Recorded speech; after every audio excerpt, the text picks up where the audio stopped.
তো good morning বন্ধুরা, সকাল সকাল আসলাম শালগঙ্গা কুম্বায়। এখানের দৃশ্যটা যে বাম্পার লাগে, মানে কিতা হইতাম, চারিদিকে খালি সবুজ আর সবুজ। মুম্বাই কিতা কো জায়গাটা কিরকম লাগে তোমার? মস্ত জায়গা নানি তা রইদ খালি বই রইত গাছের তলে নানি, আর খালি লুড্ডু মারতো নানি বাম্পার লাগে। সামনে গরু যার দেখাইন, গরুর ফাঁক যা বাম্পার জায়গা রে বা, এইটা জায়গাতে একটা ঘর বানাইয়া রইতে পারলে বহুত একটা শান্তি, চিল্লানি চেঁচানি কিচ্ছু নাই। সেই জায়গা রে ভাই, পুরো একদম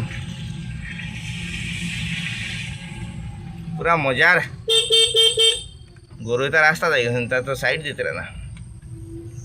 কিতা কখনো ঘর এখান মানাইল এই জায়গা লইয়া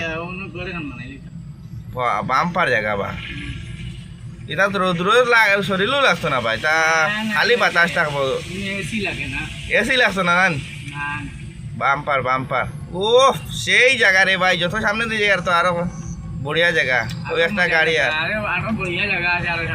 সামনে আরো বড়িয়া জায়গা আছে নান। দেখে না ভিডিওটা এখনো শেষ হইলই নান, যে বাম্পার রে ভাই, চা বাগান রে ভাই, বাম্পার লাগে। সামনে একটা মন্দিরই আছে।